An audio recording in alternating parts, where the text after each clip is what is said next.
was just having the craziest dream, dog. You were a bird. You two. You were a nerd, and you were a twink.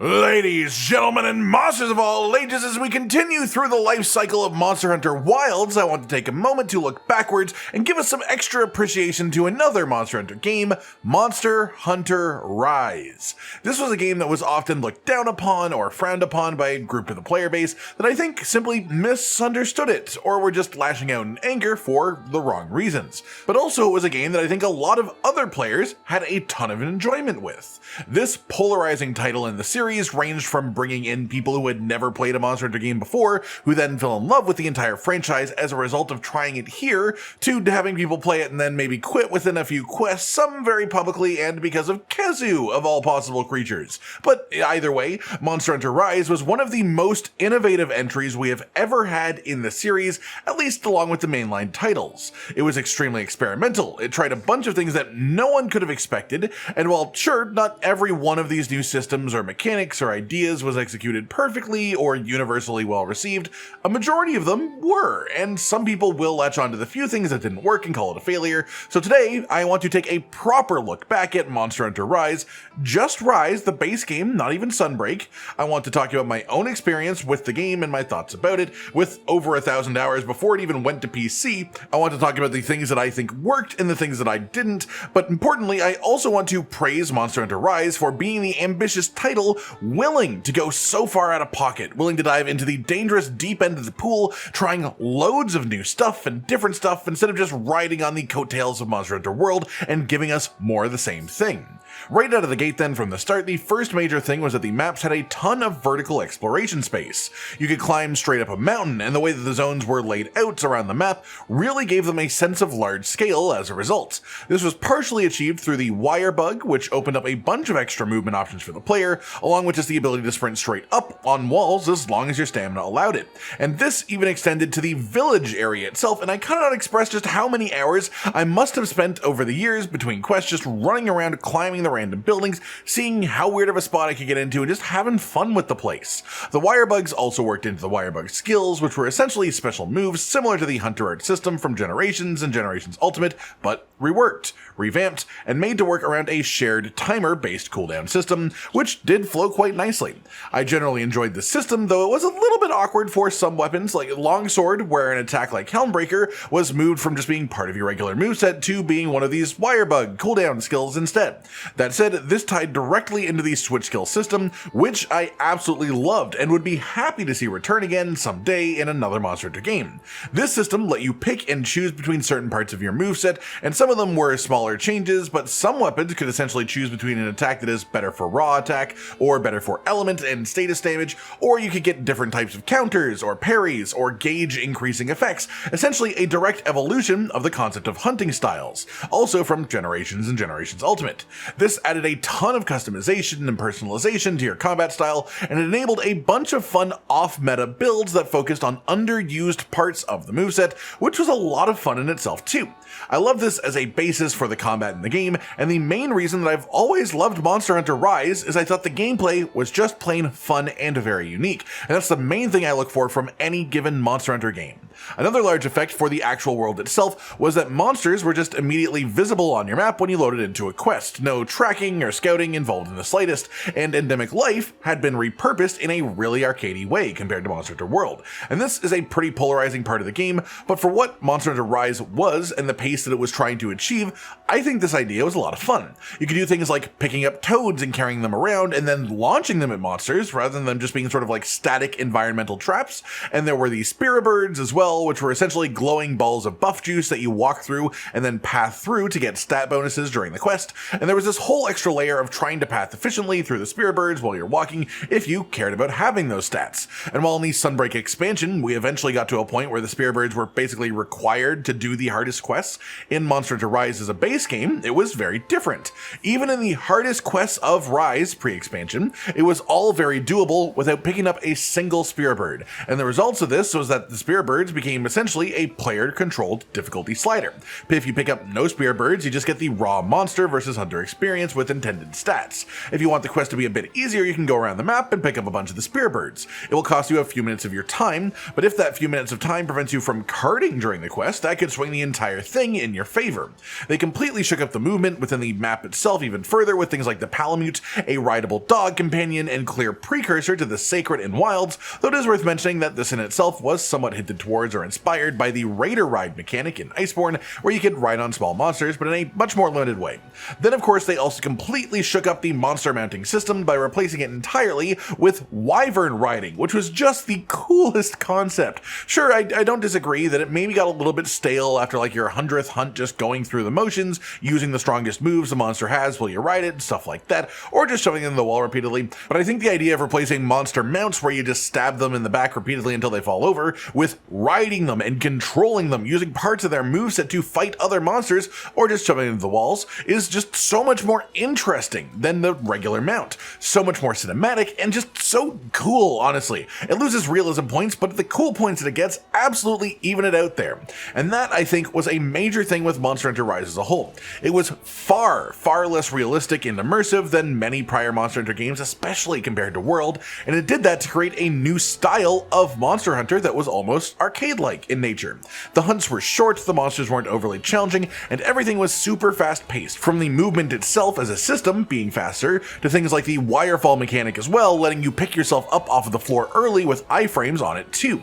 Rise was an incredibly unique Monster Hunter entry. There's just nothing else like it, but you can clearly see where some of the things that they experimented with in Rise ended up making it into Wilds, or just inspiring new things that have now happened in Wilds, which is an undeniably far more realistic and immersive experience, a far cry from the arcade-like style of its immediate predecessor, which I think shows that while Rise was definitely a very different game, it had a lot of the same bones as any other Monster Hunter game, because there were transferable changes.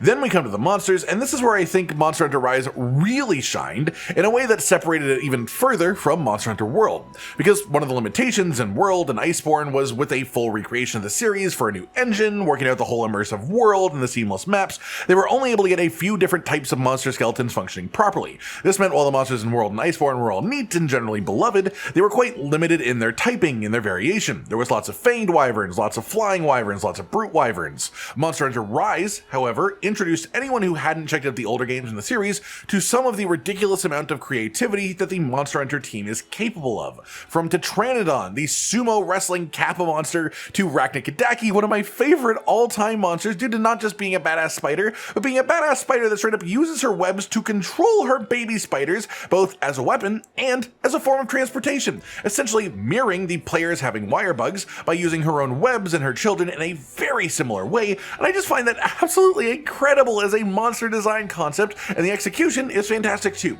Then there's one that I love even more than that, which is Gos Harag. I have brought it up plenty of times, but I had hunted like 100 Gos Harags like weeks after the release of Monster Hunter Rise, if even that long. The initial endgame was very open with letting you hunt whatever you wanted to get rewards, and so I chose the fight that I enjoyed the most, and there is something just so primally satisfying to me about hunting Gos Harag. His patterns, his angles, his telegraphs, and his timings are just so readable and comfortable that I adored fighting him. But even past that, just conceptually, he is such a cool monster, such a cool idea, and a great execution of something that's very intimidating as all hell, but also will still occasionally just act like an actual real-life bear, scratching its back against the wall, and I love him so much. And this creativity goes back to things like the inaugural raptor monster of the game, even Great Azuchi, who, considering he's a raptor, is a very cool design, a very unique sort of aura about him, and a very cool moveset to match too. Pretty much every new monster in Rise was also based off of a yokai as well, which was a really good choice for design inspiration that perfectly fits the feel of this game as a baseline. That said, a lot of what I've talked about so far is what I consider to be good things, the best parts really. Some of them people didn't like, but they were largely well received, whereas these next few bits are important context about the game that generally did have a much worse response, or at least a much more middling response. First, I should mention it, Hunting Horn had the most unique moveset that it's ever had. It was completely different in Rise, and it has changed once again to be completely different in Wilds. This is the only game, and of course the expansion for Rise being Sunbreak, that Hunting Horn has functioned in the way that it does here, and it is just an absolute gem as far as I'm concerned. It alienated a lot of the people that loved Hunting Horn in prior generations, and a lot of those people are back now in Wilds. But it also created basically a new weapon for the series. Of course, it was still the base mechanics of Hunting Horn, but it functioned totally differently. That said, that only affects a small number of people. Most people never talk about Hunting Horn, but I did want to bring that up because it is important. The next thing that is probably the most important thing is that the game originally launched as a Nintendo Switch exclusive. This eventually changed over time, first being released on PC and then even on PlayStation and Xbox, but at release of Monster Hunter Rise, it was only on the Nintendo Switch, with no indications that that would change. This, of course, caused a major uproar from all the people who had played Monster Hunter World and then Iceborne through another platform and wanted to continue playing the next Monster Hunter entry, but now it was simply not available to them unless they had a Switch. So this is, I think, honestly, one of the main major pain points that caused a lot of early criticism. The game was not without faults by any means, don't get me wrong. I don't think it was an absolutely perfect game with absolutely nothing wrong with it, but I think that there was a lot of increased aggression thrown its way in general from people who mostly were just upset that they weren't able to play it to begin with. Then there was also the Rampage quests and the whole system around that, which was so poorly received that it didn't even return for the Sunbreak expansion, which makes it hold a very unique spot in the series. The thing is, as a concept, I think this was cool, a sort of tower defense version of Monster Hunter where the monsters are assaulting a base and you have to set up defenses and hold the line against them. It is a neat idea. The execution, however, was very just odd, and it was very different from normal Monster Hunter gameplay, even the Monster Hunter gameplay in Monster Hunter Rise. It had a bit of novelty at first, for sure, but that quickly wore off on repeat rampages, and then it started to just feel like a totally different game that had some Monster Hunter elements, and this in itself was okay. It was definitely disappointing, but it's not the end of the world because it wasn't like a forced mechanic that you had to engage in repeatedly for some of the best stuff in the game. But the worst part of it was that for a long time, there were a number of monsters, being Ibushi and the Apexes, that were only fightable through Rampage quests and not in any other way. They did change this eventually, but this was how it was for a long time. So you had to do the Rampages if you wanted to fight them. Overall, the Rampage is something that I'm totally fine with not having continued into the expansion or into future Monster Hunter games, but I do think if they reworked that idea to be specifically for like siege-sized monsters, like really colossal monsters with like maybe one or two of the smaller monsters alongside them, that could be very fun. But that's sort of besides the point. The final thing is the way that they handled the title updates for Monster Hunter Rise. From its launch, it did not have the technical end to its story missions. There were no Elder Dragons outside of Narwa and Ibushi until the first title update came, and Allmother Narwa herself did not arrive until title update 3, which was the technical ending of what was going on. A lot of people speculated that this was all just sort of delayed content that was originally intended to be in the base game before title updates. A lot more people suspected that it might have to do with the, big memorable events of 2020 that I'm not allowed to specify without YouTube getting angry at me. And of course, there are also plenty of people that think it just was planned to be this way from the very beginning. This was how they wanted to release the monsters and finish the story. We obviously don't know the real answer one way or the other, but either way, there were people who disliked the sort of drip feed of content to finish the game off, but there were also people who actually did like the way that it sort of slowly evolved the monster roster and the differences between fighting mostly non-Elder Dragons for like a whole month after release, before then there were Elder Dragons added and the sets were changed and stuff like that, and it basically just created these small little eras where there was different metas, different enemies that you were expected to fight, different things that you were expected to wear, and it all felt very sort of alive, and I'm one of the people who felt that way.